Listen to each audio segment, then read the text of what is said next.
ਦਰਸ਼ਨ ਹੈ ਕੀ ਹੋਵਨ ਹੋਰਾ।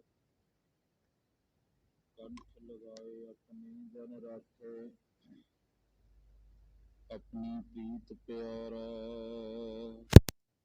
ਵੱਡੀ ਵਡਿਆਈ ਅਚਰਜ ਸ਼ੋਭਾ, ਕਾਰਜ ਆਇਆ ਰਸੇ। ਨਾਨਕ ਕੈ ਗੁਰ ਪੂਰਾ ਸਗਲੇ ਦੁਖ ਬਿਨਾਸੇ। ਨਾਨਕ ਕਉ ਗੁਰ ਪੂਰਾ ਭੇਟਿਓ, ਸਗਲੇ ਦੁਖ ਬਿਨਾਸੇ। ਯੁਗੋ ਯੁਗ ਟਲ ਹਾਜ਼ਰ ਹਜੂਰ ਜਾਹਰ ਜਹੂਰ। ਚਬਰ ਤਖਤ ਛਤਰ ਦੇ ਮਾਲਕ, ਮੁਜੱਸ਼ਮਾਏ ਆਬੇ ਹਯਾਤ ਵਾਲੀਏ ਕੁੱਲ ਕਾਇਨਾਤ। ਧੰਨ ਧੰਨ ਧੰਨ ਧੰਨ ਸਾਹਿਬ ਸ੍ਰੀ ਗੁਰੂ ਗ੍ਰੰਥ ਸਾਹਿਬ ਸੱਚੇ ਪਾਤਸ਼ਾਹ ਜੀ। ਆਪ ਜੀ ਦੇ ਪਾਵਨ ਚਰਨਾਂ ਦੇ ਵਿੱਚ ਹਾਜ਼ਰੀਨ, ਗੁਰੂ ਪਿਆਰੇ ਗੁਰੂ ਸਵਾਰੇ ਖਾਲਸਾ ਜੀਓ, ਸਤਸੰਗੀ ਜਨੋ, ਆਓ ਜਿੰਨਾ ਕੁ ਸਮਾਂ ਗੁਰਚਰਨਾਂ ਦੇ ਵਿੱਚ ਜੁੜ ਕਰਕੇ ਬੈਠਣਾ ਹੈ, ਮਨ ਅਤੇ ਬੱਤੀਆਂ ਦੀ ਸਾਂਝ ਗੁਰ ਸ਼ਬਦ ਨਾਲ ਪਾਈਏ ਜੀ। ਇੱਕੋ ਵਾਰ ਕਹਿਣ 'ਤੇ ਸਾਰੇ ਬੋਲੀਏ ਜੀ, ਵਾਹਿਗੁਰੂ ਜੀ ਕਾ ਖਾਲਸਾ, ਵਾਹਿਗੁਰੂ ਜੀ ਕੀ ਫਤਿਹ। ਭਾਈ ਸਾਹਿਬ ਭਾਈ ਨੰਦ ਲਾਲ ਜੀ, ਜੋ ਕਿ ਸਿੱਖ ਧਰਮ ਦੇ ਬਹੁਤ ਵੱਡੇ ਵਿਦਵਾਨ ਸਕਾਲਰ ਹੋਏ ਨੇ, ਉਹਨਾਂ ਨੇ ਕਲਗੀਧਰ ਪਾਤਸ਼ਾਹ ਦੀ ਉਸਤਤ ਦੇ ਵਿੱਚ ਲਗਾਤਾਰ 40 ਬੰਦ ਲਿਖੇ ਨੇ। ਕਿਤਾਬ ਦਾ ਨਾਮ ਹੈ ਗੰਜਨਾਮਾ। 10 ਪਾਤਸ਼ਾਹੀਆਂ ਦੀ ਉਸਤਤ ਇਸ ਕਿਤਾਬ ਦੇ ਵਿੱਚ ਲਿਖੀ ਗਈ ਹੈ, ਇਸ ਗ੍ਰੰਥ ਦੇ ਵਿੱਚ। ਇਸ ਪੋਥੀ ਦੇ ਵਿੱਚ 105ਵੇਂ ਬੰਦ ਤੋਂ ਕਲਗੀਧਰ ਪਾਤਸ਼ਾਹ ਦੀ ਉਸਤਤ ਸ਼ੁਰੂ ਹੁੰਦੀ ਹੈ। 146 ਬੰਦ ਇਸ ਕਿਤਾਬ ਦੇ ਕੁੱਲ ਹਨ। ਭਾਈ ਸਾਹਿਬ ਭਾਈ ਨੰਦ ਲਾਲ ਜੀ ਕਲਗੀਧਰ ਪਾਤਸ਼ਾਹ ਨੂੰ ਯਾਦ ਕਰਦਿਆਂ ਅਰਬੀ ਭਾਸ਼ਾ ਦੇ ਵਿੱਚ, ਫਾਰਸੀ ਭਾਸ਼ਾ ਦੇ ਵਿੱਚ ਸਤਿਗੁਰਾਂ ਦੀ ਉਸਤਤ ਲਿਖਦੇ ਨੇ। ਇਹਨੇ 7 ਕਿਤਾਬਾਂ ਇਸ ਵਿਦਵਾਨ ਨੇ ਆਪਣੀ ਕਾਨੀ ਦੇ ਨਾਲ ਨਵੀਸੀਆਂ ਨੇ। ਇਸ ਵਿਦਵਾਨ ਨੇ ਕਲਗੀਧਰ ਪਾਤਸ਼ਾਹ ਦੀ ਉਸਤਤ ਦੇ ਵਿੱਚ ਸਰਵਪ੍ਰਥਮ ਜਿਹੜਾ ਸ਼ਬਦ ਉਚਾਰਨ ਕੀਤਾ, ਉਹ ਕਵੀ ਕਹਿੰਦਾ, ਨਾਸਿਰੋ ਮਨਸੂਰ ਗੁਰ ਗੋਬਿੰਦ ਸਿੰਘ, ਏਜ਼ ਦੀ ਮਨਜ਼ੂਰ ਗੁਰ ਗੋਬਿੰਦ ਸਿੰਘ।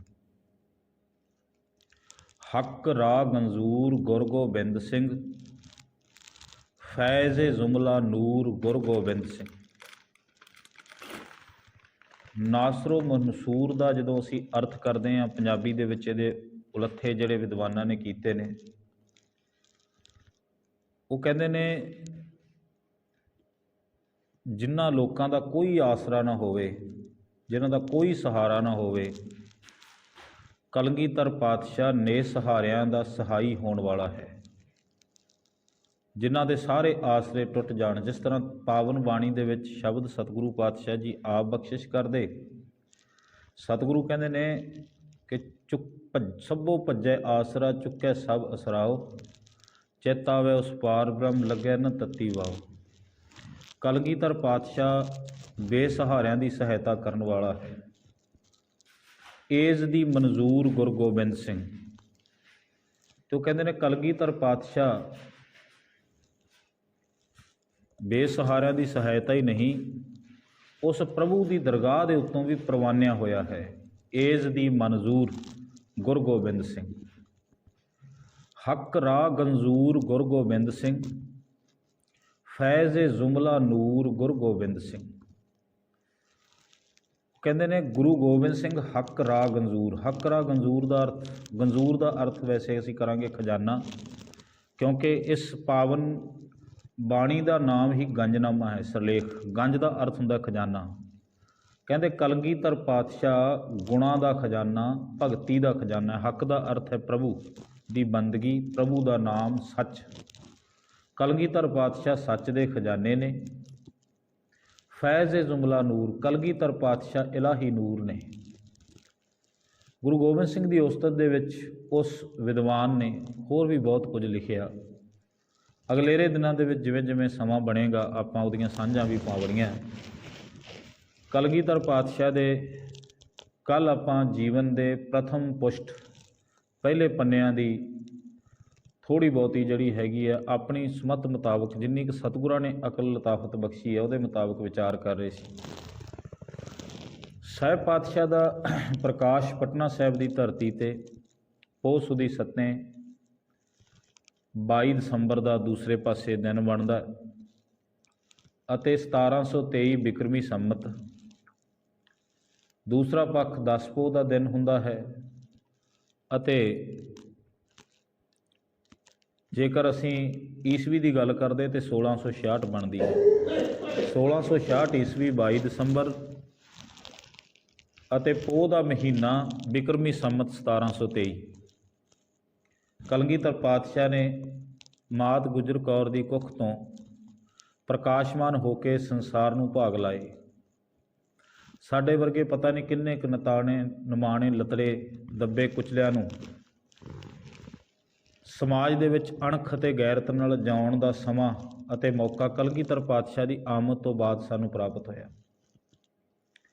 ਇੱਕ ਵਿਦਵਾਨ ਨੇ ਬੜੇ ਸੋਹਣੇ ਸ਼ਬਦ ਇੱਕ ਦਿਨ ਸੁਣਾਏ ਸਨ। ਉਹ ਗੱਲ ਕਰ ਰਹੇ ਸੀਗੇ, ਉਹ ਕਹਿੰਦੇ ਵੀ ਗੁਰੂ ਗੋਬਿੰਦ ਸਿੰਘ ਸੱਚੇ ਪਾਤਸ਼ਾਹ ਉਹਨਾਂ ਦੀ ਇਸ ਸਮਾਜ ਨੂੰ ਕੀ ਦੇਣ ਹੈ, ਹਿੰਦੁਸਤਾਨ ਦੀ ਧਰਤੀ ਨੂੰ ਕੀ ਦੇਣ ਹੈ। ਉਹ ਵਿਦਵਾਨ ਕਹਿੰਦਾ ਵੀ ਇਹ ਪ੍ਰਸ਼ਨ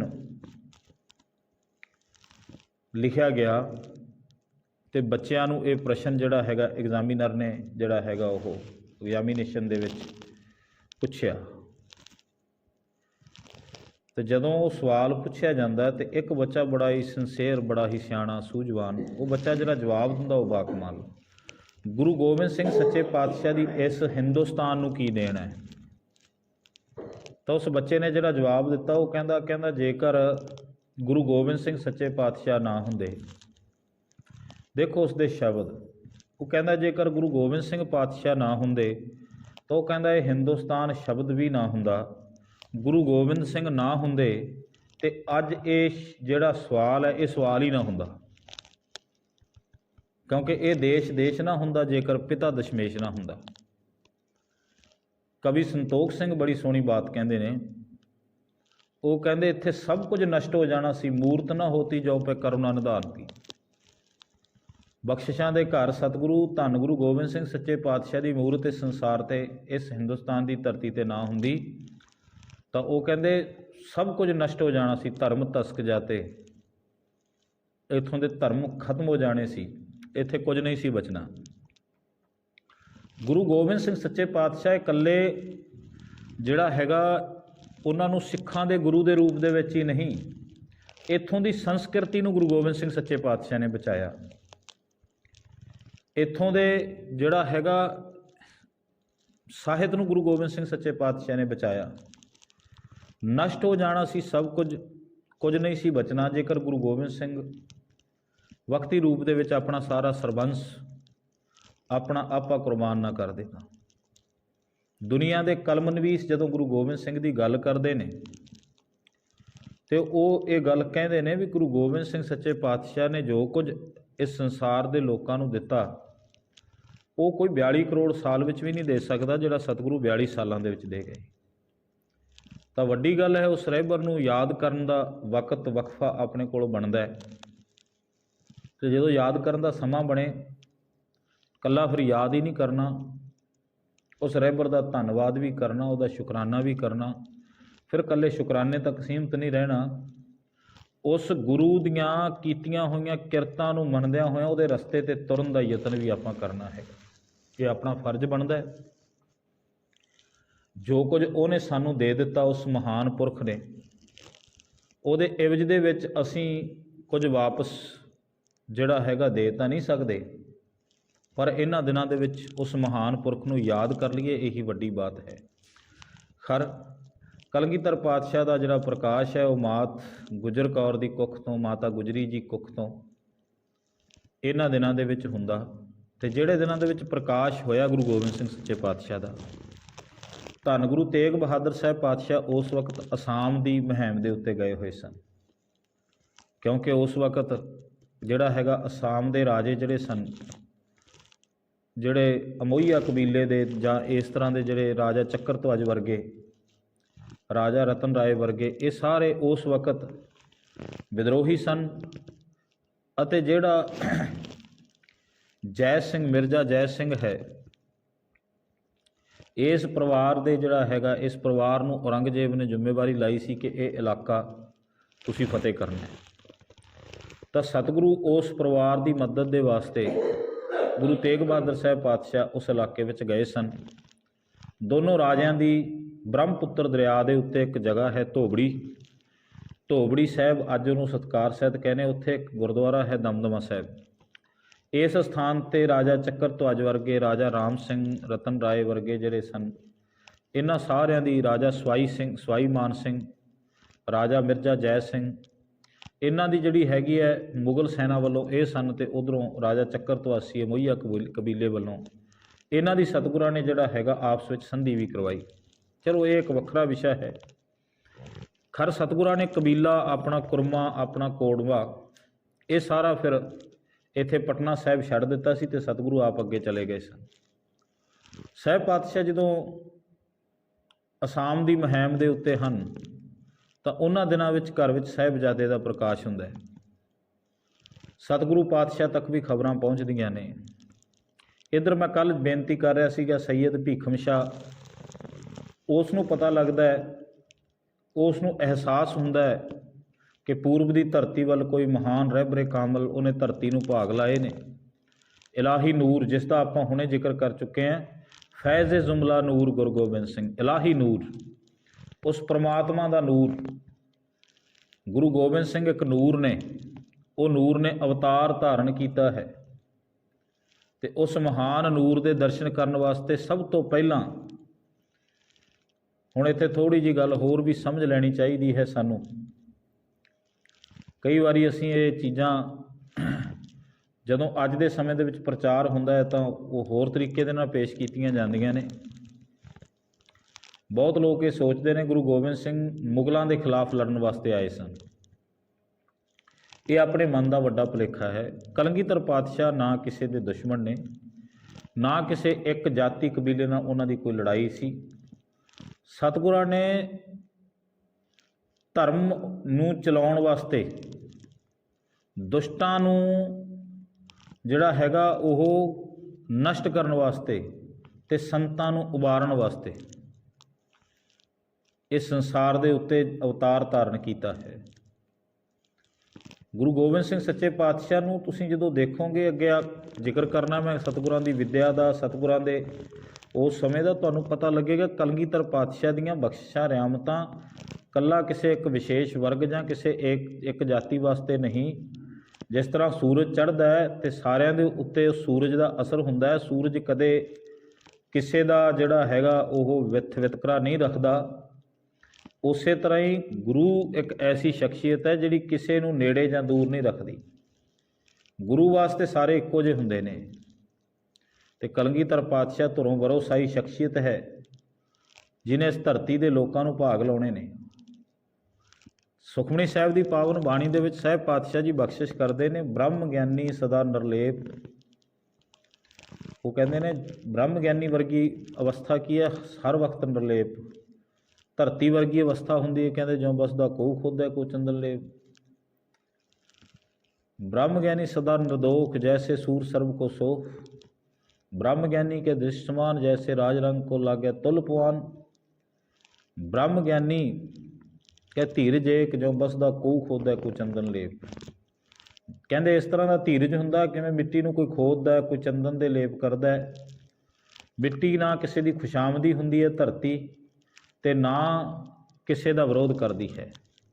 मिट्टी नूं पट्टण वाला किसान जिहड़ा मिट्टी नूं उलथ के सिट दिंदा पलाऊ कर दिंदा उसनूं ते उहदे विच जदों बीज पोरदा है बीज केरदा है उहने जिन्ना डूंगा मिट्टी नूं पट्टिया हुंदा मिट्टी ਉਹਨੂੰ ਓਨੀ ਵੱਧ ਫਸਲ ਦੇ ਦਿੰਦੀ ਹੈ। ਅਤੇ ਉਹ ਕਹਿੰਦੇ ਵੀ ਗੁਰੂ ਦਾ ਵੀ ਇਸੇ ਤਰ੍ਹਾਂ ਦਾ ਸੁਭਾਅ ਹੈ। ਉਹ ਕਹਿੰਦੇ ਨੇ ਕਿ ਜਿਵੇਂ ਕੋਈ ਮਿੱਟੀ ਨੂੰ ਪੱਟਦਾ ਹੈ, ਕੋਈ ਚੰਦਨ ਦੇ ਲੇਪ ਕਰਦਾ ਹੈ, ਕੋਈ ਅੱਗ ਦੇ ਕੋਲੇ ਬੈਠਾ ਹੈ, ਕੋਈ ਗਰੀਬ ਹੈ, ਕੋਈ ਰੰਕ ਹੈ, ਕੋਈ ਅਮੀਰ ਹੈ, ਕਿਸੇ ਦੇ ਕੋਲ ਬਹੁਤ ਧਨਮਾਨ ਹੈ, ਅੱਗ ਦੋਵਾਂ ਵਾਸਤੇ ਇੱਕੋ ਜਿਹਾ ਸੁਭਾਅ ਹੀ ਰੱਖਦੀ ਹੈ। ਅੱਗ ਆਪਣਾ ਸੁਭਾਅ ਸਾੜਨ ਦਾ ਵੀ ਉਹਦਾ ਸੁਭਾਅ ਹੈ ਅਤੇ ਉਹਨੂੰ ਵਰਤਨ ਕਰਨ ਵਾਲੇ ਦੀ ਉਹ ਸਹਾਇਕ ਵੀ ਹੁੰਦੀ ਹੈ। ਹਵਾ ਹੈ, ਹਵਾ ਇੱਕੋ ਜਿਹਾ ਸੁਭਾਅ ਰੱਖਦੀ ਹੈ। ਸਾਨੂੰ ਸਾਰਿਆਂ ਨੂੰ ਸਵਾਸ ਜਿਹੜੇ ਮਿਲੇ ਨੇ 24,000 ਜੋ ਦਿਨ ਵਿੱਚ ਮਿਲਦੇ ਨੇ, ਸਾਰਿਆਂ ਨੂੰ ਇੱਕੋ ਜਿਹੇ ਮਿਲਦੇ ਨੇ ਹਵਾ ਤੋਂ। ਜਦੋਂ ਹਵਾ ਦੇ ਬੁੱਲੇ ਆਉਣਗੇ, ਹਵਾ ਕਦੇ ਨਹੀਂ ਦੇਖੇਗੀ। ਗਰਮੀ ਦੇ ਦਿਨਾਂ ਵਿੱਚ ਬੈਠੇ ਨੇ, ਜੇ ਠੰਡੀ ਹਵਾ ਦਾ ਬੁੱਲਾ ਕੋਈ ਆਉਂਦਾ ਵੀ ਹੈ ਠੰਡਾ ਕੋਈ, ਤਾਂ ਉਹ ਜਿਹੜਾ ਬੁੱਲਾ ਹੋਏਗਾ ਹਵਾ ਦਾ, ਉਹ ਇਹ ਨਹੀਂ ਦੇਖੇਗੀ ਸਾਹਮਣੇ ਵਾਲਾ ਕੌਣ ਹੈ, ਧਨਵਾਨ ਹੈ ਕਿ ਗਰੀਬ ਹੈ। ਦੋਵਾਂ ਵਾਸਤੇ ਉਹਦਾ ਇੱਕੋ ਜਿਹਾ ਸੁਭਾਅ ਹੋਏਗਾ। ਸਤਿਗੁਰੂ ਪਾਤਸ਼ਾਹ ਜੀ ਪਾਵਨ ਬਾਣੀ ਦੇ ਵਿੱਚ ਇਹ ਬ੍ਰਹਮ ਗਿਆਨੀ ਦੀ ਅਵਸਥਾ ਦੱਸਦੇ ਨੇ। ਤਾਂ ਗੁਰੂ ਗੋਬਿੰਦ ਸਿੰਘ ਉਹ ਨੂਰ ਨੇ ਜਿਹੜੇ ਸੂਰਜ ਦੇ ਤੁੱਲ ਚਮਕਦਾਰ ਨੂਰ, ਜਿਨ੍ਹਾਂ ਵਾਸਤੇ ਸਾਰੇ ਇੱਕੋ ਜਿਹੇ ਨੇ, ਉਹਨਾਂ ਵਾਸਤੇ ਫਰਕ ਕੋਈ ਨਹੀਂ।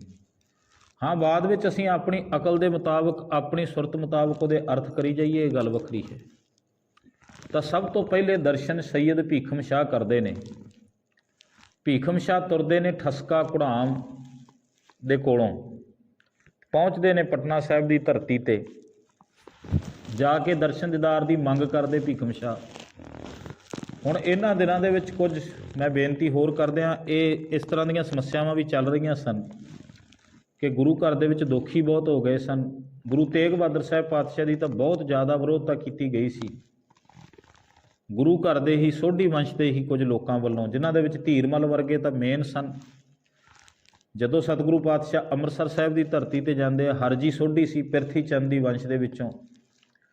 ਅੰਮ੍ਰਿਤਸਰ ਸਾਹਿਬ ਦਰਬਾਰ ਸਾਹਿਬ ਦੇ ਬੂਹੇ ਜੜ ਦਿੱਤੇ ਸਨ ਇਹਨਾਂ ਨੇ, ਸਤਿਗੁਰਾਂ ਨੂੰ ਅੰਦਰ ਨਹੀਂ ਸੀ ਜਾਣ ਦਿੱਤਾ ਗਿਆ। ਸਤਿਗੁਰੂ ਅਕਾਲ ਤਖਤ ਦੇ ਪਿਛਲੇ ਪਾਸੇ ਗੁਰਦੁਆਰਾ ਥੜਾ ਸਾਹਿਬ ਹੈ, ਉੱਥੋਂ ਹੀ ਵਾਪਸ ਮੁੜ ਗਏ ਸਨ ਗੁਰੂ ਤੇਗ ਬਹਾਦਰ ਜੀ। ਸਤਿਗੁਰੂ ਅੱਗੇ ਨਹੀਂ ਸਨ ਗਏ, ਬੂਹੇ ਬੰਦ ਕਰ ਦਿੱਤੇ ਸਨ। ਮੈਂ ਇੱਕ ਛੋਟੀ ਜਿਹੀ ਬੇਨਤੀ ਹੋਰ ਕਰਦਿਆਂ, ਹਰਿਮੰਦਰ ਸਾਹਿਬ ਦਾ ਜਿਹੜਾ ਮੁੱਖ ਦੁਆਰ ਹੈ ਕਿਸੇ ਵਕਤ ਅਕਾਲ ਤਖਤ ਸਾਹਿਬ ਦੇ ਨਾਲ ਦੀ ਹੁੰਦਾ ਸੀ। ਇਹ ਪਤਾ ਨਹੀਂ ਕਿਵੇਂ ਜਿਹੜਾ ਚੀਜ਼ਾਂ ਬਦਲੀਆਂ ਨੇ ਅਤੇ ਕੁਝ ਜਿਹੜੀਆਂ ਦੂਸਰੇ ਪਾਸੇ ਦੀ ਆਪਾਂ ਹੁਣ ਪ੍ਰਕਰਮਾ ਕਰਨ ਲੱਗ ਗਏ। ਅਤੇ ਪਹਿਲਾਂ ਅਕਾਲ ਤਖਤ ਸਾਹਿਬ ਦੇ ਕੋਲੋਂ ਪ੍ਰਕਰਮਾ ਸ਼ੁਰੂ ਹੁੰਦੀ ਸੀ, ਸਾਰੀ ਪ੍ਰਕਰਮਾ ਫਿਰ ਇੱਥੇ ਆ ਕੇ ਫਿਰ ਪੂਰੀ ਹੁੰਦੀ ਸੀ।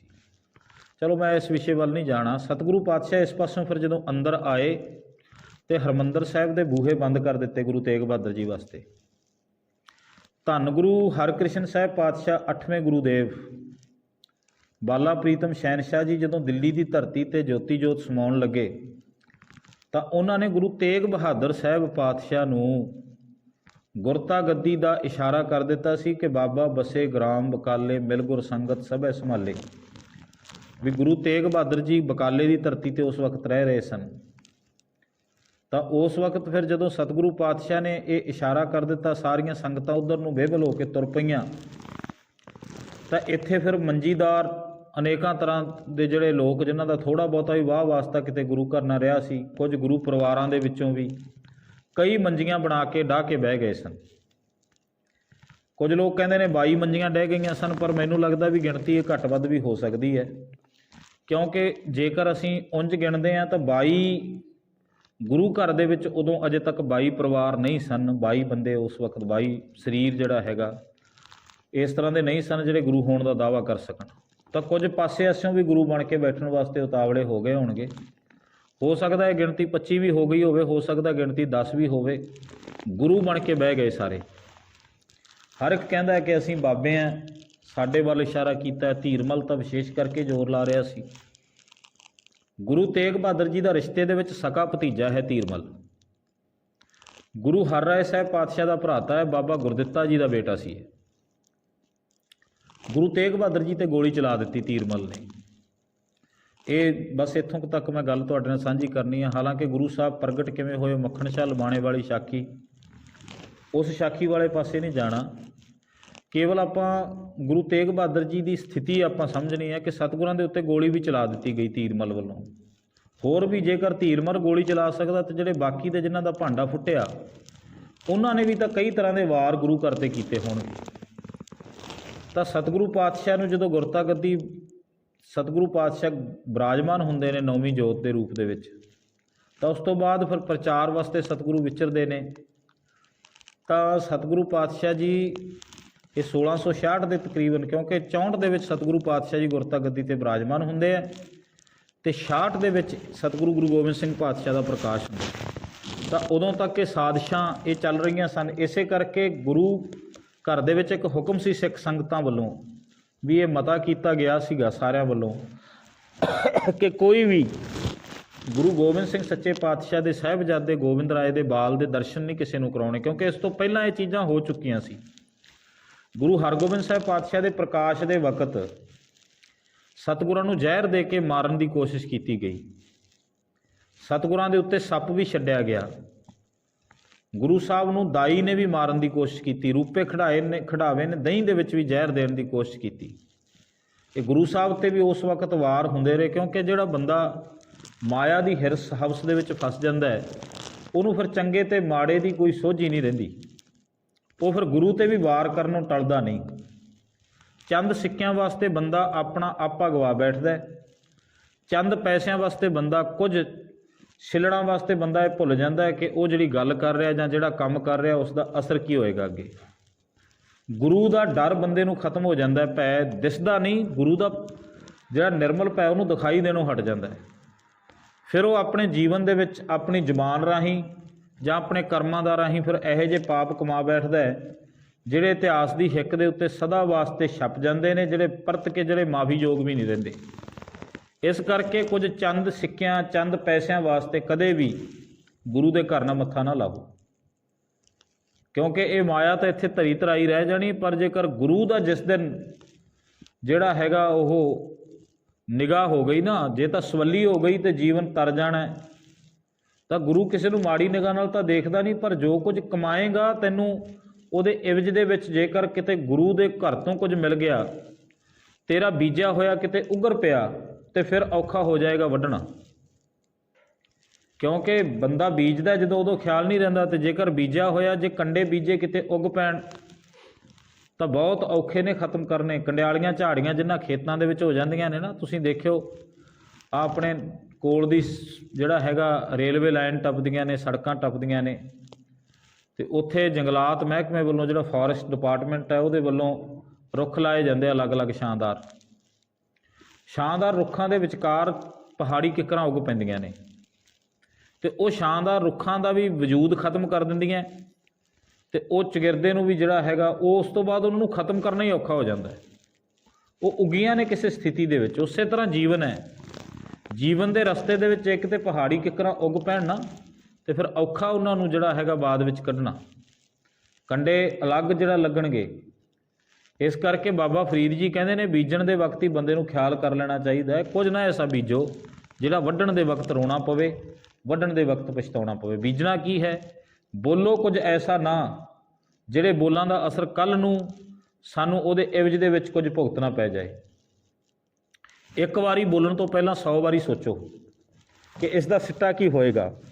ਫਿਰ ਜਿਸ ਘਰ ਦੇ ਪ੍ਰਥਾਏ ਬੋਲ ਰਹੇ ਹੋ, ਘਰ ਕਿੰਨਾ ਵੱਡਾ ਹੈ, ਤੇ ਜੇਕਰ ਕੁਝ ਬੋਲਣਾ ਵੀ ਹੈ ਤੇ ਬੋਲਣ ਤੋਂ ਪਹਿਲਾਂ ਇਸ ਗੱਲ ਦਾ ਜ਼ਰੂਰ ਖਿਆਲ ਰੱਖੋ, ਕੰਨੀ ਨਾ ਸੁਣੋ ਜਿੰਨੀ ਦੇਰ ਤੱਕ ਕਿਸੇ ਗੱਲ ਨੂੰ, ਜਿੰਨੀ ਦੇਰ ਤੱਕ ਉਸ ਨੂੰ ਅੱਖੀਂ ਨਾ ਦੇਖ ਲਓ, ਉਨੀ ਦੇਰ ਤੱਕ ਉਸ ਦੇ ਉੱਤੇ ਆਪਣੀ ਕੋਈ ਪ੍ਰਤੀਕਿਰਿਆ ਬੰਦੇ ਨੂੰ ਦੇਣੀ ਨਹੀਂ ਚਾਹੀਦੀ।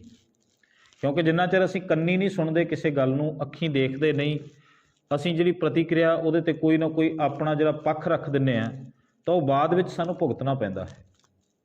ਇਹ ਚੀਜ਼ਾਂ ਗੁਰੂ ਘਰ ਦੇ ਵਿੱਚ ਵੀ ਹੁੰਦੀਆਂ ਰਹੀਆਂ। ਜਿਹੜੇ ਹਮਲਾਵਰ ਹੋ ਕੇ ਆਉਂਦੇ ਰਹੇ, ਬਾਅਦ ਵਿੱਚ ਉਹਨਾਂ ਦੇ ਜਦੋਂ ਉਹਨਾਂ ਦੀਆਂ ਕੀਤੀਆਂ ਦੇ ਫਲ ਭੁਗਤਣੇ ਪਏ, ਉਹਨਾਂ ਨੂੰ ਬਹੁਤ ਔਖੇ ਹੋਏ। ਉਹ ਕੋਈ ਸਮਾਂ ਮੈਂ ਚਲੋ ਯਤਨ ਕਰਾਂਗਾ, ਕਿਸੇ ਦਿਨ ਟਾਈਮ ਕੱਢਾਂਗਾ, ਆਪਾਂ ਕੇਵਲ ਉਹਨਾਂ ਲੋਕਾਂ ਦੀ ਗੱਲ ਕਰਨੀ ਹੈ ਗੁਰੂ ਨਾਨਕ ਦੇ ਸਮੇਂ ਤੋਂ ਲੈ ਕੇ ਗੁਰੂ ਗੋਬਿੰਦ ਸਿੰਘ ਸੱਚੇ ਪਾਤਸ਼ਾਹ ਦੇ ਸਮੇਂ ਤੱਕ ਵਿਰੋਧਤਾ ਕਰਨ ਵਾਲਿਆਂ ਦਾ ਆਪਾਂ ਜ਼ਿਕਰ ਨਹੀਂ ਕਦੇ ਕੀਤਾ। ਆਪਾਂ ਵਿਰੋਧਤਾ ਕਰਨ ਵਾਲੇ ਦੀ ਵਿਰੋਧਤਾ ਤਾਂ ਪੜ੍ਹਦੇ ਹਾਂ, ਕਿਤੇ ਚੰਦੂ ਦੀ ਗੱਲ ਕਰਦੇ ਹਾਂ ਕਿ ਚੰਦੂ ਨੇ ਇਸ ਤਰ੍ਹਾਂ ਕੀਤਾ, ਕਿਤੇ ਆਪਾਂ ਪਿਰਥੀ ਚੰਦ ਦੀ ਗੱਲ ਕਰਦੇ ਹਾਂ, ਪਿਰਥੀ ਚੰਦ ਇਸ ਤਰ੍ਹਾਂ ਕਰਦਾ ਰਿਹਾ, ਧੀਰਮਲ ਇਸ ਤਰ੍ਹਾਂ ਕਰਦਾ ਰਿਹਾ, ਹਿੰਦਾਲੀਏ ਹਰਭਗਤ ਨਰੰਜਨੀਏ ਵਰਗੇ ਕਿਵੇਂ ਕਰਦੇ ਰਹੇ। ਪਰ ਜਦੋਂ ਕਿਤੇ ਅਸੀਂ ਇਹ ਗੱਲ ਨਹੀਂ ਕਰਦੇ, ਉਸ ਤੋਂ ਬਾਅਦ ਕਿ ਇਹ ਛੱਡ ਦਿੰਦੇ, ਇੱਥੇ ਕੁਇਟ ਕਰ ਦਿੰਦੇ, ਕਿਉਂਕਿ ਸਾਡਾ ਮਕਸਦ ਹੁੰਦਾ ਸ਼ਹੀਦਾਂ ਦੀਆਂ ਗੱਲਾਂ ਕਰਨੀਆਂ। ਪਰ ਜਿਹੜੇ ਜੈਕਾਰ ਕੀ ਹੈ, ਧਰਮੀਆਂ ਕਾ ਪਾਪੀ ਕੋ ਡੰਡ ਦਿਓ, ਇਹ ਸ਼ਹੀਦਾਂ ਨੂੰ ਤਾਂ ਆਪਾਂ ਅਜੇ ਤੱਕ ਵੀ ਯਾਦ ਕਰਦੇ ਹਾਂ, ਪਰ ਉਹਨਾਂ ਦੀਆਂ ਕਰਨੀਆਂ ਦਾ ਫਲ ਜਦੋਂ ਪ੍ਰਮਾਤਮਾ ਨੇ ਉਹਨਾਂ ਨੂੰ ਭੁਗਤਾਇਆ, ਉਹ ਕਿਸ ਤਰ੍ਹਾਂ ਉਹਨਾਂ ਨੂੰ ਭੁਗਤਣਾ ਪਿਆ, ਇਹ ਆਪਾਂ ਕਿਸੇ ਦਿਨ ਸਮਾਂ ਬਣੇਗਾ ਤੇ ਮੈਂ ਯਤਨ ਕਰਾਂਗਾ ਇਹ ਸਾਰੀਆਂ ਜੀਵਨੀਆਂ ਤੁਹਾਡੇ ਨਾਲ ਸਾਂਝੀਆਂ ਕਰਾਂ। ਪ੍ਰਿਥੀ ਚੰਦ ਨਾਲ ਕੀ ਵਾਪਰਦਾ, ਕਿਵੇਂ ਉਹਦੀ ਮੌਤ ਹੁੰਦੀ ਹੈ, ਕੀ ਵਾਪਰਦਾ ਹੈ ਚੰਦੂ ਦੇ ਨਾਲ, ਜਹਾਂਗੀਰ ਬਾਦਸ਼ਾਹ ਕਿਵੇਂ ਮਰਦਾ ਹੈ, ਕਿਵੇਂ ਮੌਤ ਹੁੰਦੀ ਹੈ ਸ਼ਾਹਜਹਾਂ ਦੀ, ਗੁਰੂ ਘਰ ਨਾਲ ਮੱਥਾ ਲਾਉਣ ਵਾਲੇ ਹੋਰ ਵੀ ਜਿਹੜੇ ਔਰੰਗਜ਼ੇਬ ਕਿਵੇਂ ਕੁੜ ਕੇ ਮਰਦਾ ਹੈ। ਇਹ ਸਾਰਿਆਂ ਦਾ ਜ਼ਿਕਰ ਵੀ ਕਿਸੇ ਦਿਨ, ਸੂਬੇ ਸਰਹੰਦ ਦਾ ਵੀ ਜ਼ਿਕਰ ਪਿਛਲੇ ਦਿਨਾਂ ਵਿੱਚ ਮੈਂ ਕੀਤਾ ਹੀ ਸੀਗਾ ਕਿ ਕਿਸ ਤਰ੍ਹਾਂ ਜੰਡ ਦੇ ਰੁੱਖ ਨਾਲ ਅੱਧ ਸੜੇ ਸਰੀਰ ਨੂੰ ਉਹਦੇ ਨੂੰ ਟੰਗ ਦਿੱਤਾ ਸੀ ਤੇ ਆਉਂਦੇ ਜਾਂਦੇ ਲੋਕ ਉਹਦੇ ਤੇ ਡਲੇ ਮਾਰਦੇ ਸਨ, ਕਿਵੇਂ ਉਹਨੂੰ ਜਿਹੜਾ ਹੈਗਾ ਚੀਲਾਂ ਤੇ ਗਿੱਧਾ ਨੇ ਜਿਹੜਾ ਹੈਗਾ ਇੱਲਾਂ ਨੇ ਅਤੇ ਗਿਰਜਾਂ ਨੇ ਜਿਹੜਾ ਹੈਗਾ ਨੋਚ ਕੇ ਖਾ ਲਿਆ ਸੀ। ਖਰ ਕਹਿਣ ਦਾ ਭਾਵ ਇਹ ਹੈ ਵੀ ਗੁਰੂ ਘਰ ਨਾਲ ਸਾਜ਼ਿਸ਼ਾਂ ਰਚਣ ਵਾਲੇ ਬਥੇਰੇ ਲੋਕ ਪਹਿਲੇ ਸਮੇਂ ਤੋਂ ਹੀ ਮੌਜੂਦ ਸਨ। ਇਸ ਕਰਕੇ ਗੁਰੂ ਘਰ ਦੇ ਵਿੱਚ ਸੰਗਤਾਂ ਦਾ ਇੱਕ ਜਿਹੜਾ ਹੈਗਾ ਆਪਸੀ ਮਸ਼ਵਰਾ ਇਹ ਬਣਿਆ ਹੋਇਆ ਸੀ ਕਿ ਗੁਰੂ ਬਾਲ ਦੇ ਕਿਸੇ ਨੂੰ ਦਰਸ਼ਨ ਨਹੀਂ ਕਰਾਉਣੇ ਜੇ ਕੋਈ ਬਾਹਰੋਂ ਆਉਂਦਾ ਹੈ, ਜਿੰਨੀ ਦੇਰ ਤੱਕ ਕਨਫਰਮ ਨਹੀਂ ਹੋ ਜਾਂਦਾ ਕਿ ਬੰਦਾ ਜਿਹੜਾ ਹੈਗਾ, ਕਿਉਂਕਿ ਗੁਰੂ ਘਰ ਵਿੱਚ ਆਉਣ ਵਾਲੀਆਂ ਸ਼ਰਧਾਲੂ ਸੰਗਤਾਂ ਦੀ ਗੱਲ ਹੋਰ ਸੀ। ਜੇਕਰ ਕੋਈ ਅਨਨੋਨ ਪਰਸਨ ਆਉਂਦਾ ਜਿਹਨੂੰ ਜਾਣਿਆ ਨਹੀਂ ਗਿਆ ਤਾਂ ਉਸ ਨੂੰ ਪਹਿਲਾਂ ਕਨਫਰਮ ਕਰਨਾ ਹੈਗਾ, ਪੂਰੀ ਕਨਫਰਮੇਸ਼ਨ ਤੋਂ ਬਾਅਦ ਪੂਰਾ ਜਿਹੜਾ ਹੈਗਾ ਉਹ ਚੀਜ਼ ਨੂੰ ਜਿਹੜਾ ਪੂਰਾ ਜਦੋਂ ਸਮਝ ਲਿਆ ਜਾਵੇ ਉਸ ਤੋਂ ਬਾਅਦ ਦਰਸ਼ਨ ਕਰਾਏ ਜਾਣ। ਹੁਣ ਭੀਖਮ ਸ਼ਾਹ ਆਉਂਦਾ, ਉਹ ਕਹਿੰਦਾ ਮੈਂ ਦਰਸ਼ਨ ਕਰਨੇ ਨੇ। ਹੁਣ ਗੁਰੂ ਘਰ ਦੇ ਵਿੱਚ ਇਹ ਨਿਯਮ ਲਾਗੂ ਹੋ ਚੁੱਕਿਆ ਵੀ ਬਾਲ ਦੇ ਦਰਸ਼ਨ, ਬਾਲ ਗੋਬਿੰਦ ਰਾਏ ਦੇ ਦਰਸ਼ਨ ਨਹੀਂ ਕਰਾਉਣੇ। ਦੂਜਾ ਹੈਗਾ ਵੀ ਦਰਸ਼ਨ ਕਰਨ ਆਉਣ ਵਾਲਾ ਮੁਸਲਮਾਨ ਇਸਲਾਮਿਕ ਫਕੀਰ ਹੈ ਤਾਂ ਫਿਰ ਉਹਨਾਂ ਦਾ ਸ਼ੱਕ ਹੋਰ ਪੱਕਾ ਹੋ ਗਿਆ ਵੀ ਕਿਤੇ ਕਿਸੇ ਕਿਸਮ ਦੀ ਕੋਈ, ਜਿਵੇਂ ਆਪਾਂ ਕਹਿ ਦਈਏ, ਕੋਈ ਅਣਹੋਣੀ ਗੱਲ ਨਾ ਹੋ ਜਾਵੇ, ਮਿਸ ਹੈਪਨਿੰਗ ਨਾ ਹੋ ਜਾਵੇ ਕੋਈ। ਤਾਂ ਫਿਰ ਉਹ ਉੱਥੇ ਕਹਿੰਦਾ ਵੀ ਜੇਕਰ ਦਰਸ਼ਨ ਨਹੀਂ ਕਰਵਾਉਣੇ ਤਾਂ ਮੈਂ ਇੱਥੋਂ ਨਹੀਂ ਜਾਵਾਂਗਾ, ਮੈਂ ਇੱਥੇ ਹੀ ਬੈਠਦਾ ਫਿਰ ਚੌਂਕੜਾ ਮਾਰ ਕੇ। ਭੀਖਮ ਸ਼ਾਹ ਫਿਰ ਉੱਥੇ ਹੀ ਬੈਠ ਗਿਆ ਤੇ ਉਹ ਕਹਿੰਦੇ ਨੇ ਸਾਰਾ ਦਿਨ ਬੈਠਾ ਰਿਹਾ। ਫਿਰ ਸ਼ਾਮ ਤੱਕ ਮਾਮਾ ਕਿਰਪਾਲ ਚੰਦ, ਮਾਤਾ ਗੁਜਰੀ ਜੀ ਦੇ ਭਰਾਤਾ ਜੀ, ਉਹਨਾਂ ਨੇ ਰਾਏ ਮਸ਼ਵਰਾ ਕੀਤਾ ਸਾਰੇ ਬਾਕੀ ਦੇ ਸਿੰਘਾਂ ਨਾਲ, ਬਾਕੀ ਦੇ ਸਾਰੇ ਜਿਹੜੇ ਸੰਗਤਾਂ ਨਾਲ। ਫਿਰ ਸ਼ਾਮ ਨੂੰ ਭੀਖਮ ਸ਼ਾਹ ਨੂੰ ਦਰਸ਼ਨ ਕਰਵਾਏ ਗਏ। ਉਹਨੇ ਦਰਸ਼ਨ ਕਿਸ ਤਰ੍ਹਾਂ ਕੀਤੇ, ਉਸ ਤੋਂ ਬਾਅਦ ਸਤਿਗੁਰਾਂ ਦਾ ਪਟਨੇ ਸ਼ਹਿਰ ਦੇ ਵਿੱਚ ਕੀ ਵਰਤਾਰਾ ਰਿਹਾ, ਕਿਸ ਤਰ੍ਹਾਂ ਸਤਿਗੁਰੂ ਉੱਥੇ ਵਿਚਰੇ ਅਤੇ ਅਨੰਦਪੁਰ ਸਾਹਿਬ ਦੀਆਂ ਕੁਝ ਬਾਤਾਂ, ਇਹ ਆਪਾਂ ਅਗਲੇ ਦਿਨਾਂ ਦੇ ਵਿੱਚ ਪਾਉਣੀਆਂ ਨੇ। ਭੀਖਮ ਸ਼ਾਹ ਦੇ ਦਰਸ਼ਨਾਂ ਤੋਂ ਆਪਾਂ ਕੱਲ੍ਹ ਨੂੰ ਵਿਚਾਰ ਸ਼ੁਰੂ ਕਰਾਂਗੇ। ਗੁਰੂ ਗੋਬਿੰਦ ਸਿੰਘ ਸੱਚੇ ਪਾਤਸ਼ਾਹ ਦੀਆਂ ਕੁਝ ਜੀਵਨ ਦੀਆਂ ਬਾਤਾਂ, ਜਿੰਨਾ ਕੁ ਵੀ ਮੈਨੂੰ ਸਤਿਗੁਰੂ ਪਾਤਸ਼ਾਹ ਨੇ ਅਕਲ ਤਾਕਤ ਬਖਸ਼ੀ, ਤੁਹਾਡੇ ਨਾਲ ਸਾਂਝੀਆਂ ਕਰਦੇ ਜਾਵਾਂਗੇ। ਬਹੁਤ ਚੀਜ਼ਾਂ ਹੁੰਦੀਆਂ ਸਕਿਪ ਕਰਨੀਆਂ ਪੈਂਦੀਆਂ, ਛੱਡੀਆਂ ਜਾਂਦੀਆਂ, ਕਿਉਂਕਿ ਟਾਈਮ ਦੀ ਥੋੜ੍ਹੀ ਜਿਹੀ ਜਿਹੜੀ ਹੈਗੀ ਆ ਆਪਣੇ ਕੋਲੇ ਅਭਾਵ ਹੁੰਦਾ ਹੈ, ਸਮੇਂ ਦੀ ਕਮੀ ਹੁੰਦੀ ਹੈ। ਸੋ ਨਿੱਤਾ ਪ੍ਰਤੀ ਯਤਨ ਕਰਿਆ ਕਰੋ, ਜਿੱਥੋਂ ਤੱਕ ਆਵਾਜ਼ ਪਹੁੰਚਦੀ ਹੈ ਚੌਂਕੜਾ ਮਾਰ ਕੇ ਹਰ ਰੋਜ਼ ਜਿੱਥੇ ਵੀ ਬੈਠੇ ਹੋ ਉੱਥੇ ਸੁਣ ਸਕੋ। ਜੇ ਗੁਰਦੁਆਰਾ ਸਾਹਿਬ ਕੋਲ ਬਹਿ ਕੇ ਸੁਣ ਸਕੋ ਤਾਂ ਬਹੁਤ ਧੰਨ ਭਾਗ ਨੇ, ਅਹੋ ਭਾਗ ਨੇ। ਸੋ ਫਤਿਹ ਦੀ ਸਾਂਝ ਸਾਰੇ ਪਾਇਓ, ਇੱਕੋ ਵਾਰ ਕਹਿਣ ਤੇ ਸਾਰੇ ਬੋਲੋ ਵਾਹਿਗੁਰੂ ਜੀ ਕਾ ਖਾਲਸਾ, ਵਾਹਿਗੁਰੂ ਜੀ ਕੀ